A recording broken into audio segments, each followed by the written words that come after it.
child custody in cases can be very complex or they can be relatively easy. I mean, so it's all going to be fact dependent. So certain things you're going to look at. And the one thing you always need to understand is the overriding issue on all of this is what is in the best interest of the child. Okay, so that's what you've got to prove to the court. If you want custody, that it's in the child's best interest or children's best interest, that I should be the one that has has the right to establish the primary domicile of the children, or I'm the sole managing conservator. So what are the issues that the court's going to look at? The court's going to want to know who has been the parent who has spent the most time with the kids. What's a day in the life of the kids and getting up and raising them? Who gets the kids up in the morning? Who gets them dressed? Who feeds them breakfast? Who takes them to school? Who picks them up from school? Who helps them with their homework? What's the bedtime routine?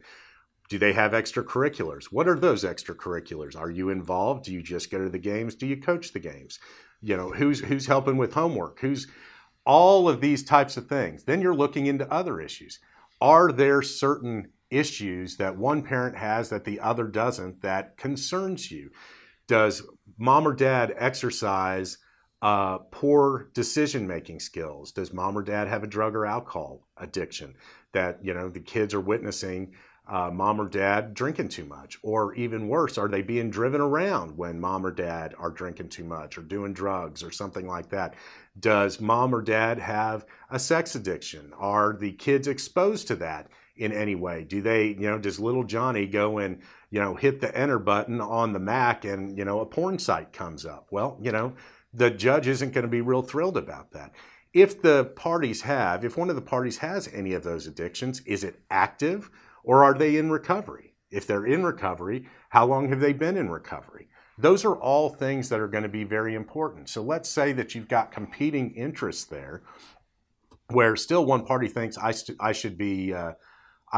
say that we should be joint managing conservators of the kids. Now, when I say joint managing conservators, all that's talking about is rights and duties. That doesn't have anything to do with the possession that they have. But let's say that they're saying we should be joint managing conservators, but I should be the person who gets to establish the primary domicile of the kids, meaning that the kids are going to live with me more than they are going to live with my spouse. Well, let's say my spouse doesn't agree with that. What do we do?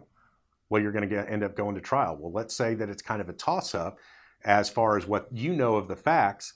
What are you going to do then? Well, typically you're going to ask that a child custody evaluation is going to be done. And why are you asking that? Well, because you want this expert witness to come in and do an evaluation of the parties, the relationship that they have with the kids, where the parties live, what collateral witnesses are going to say, and have that expert be able to testify to the court who they believe should be, if someone should be sole managing conservator and someone should be possessory, if someone should be if the parties should be joint managing conservators and one should be primary.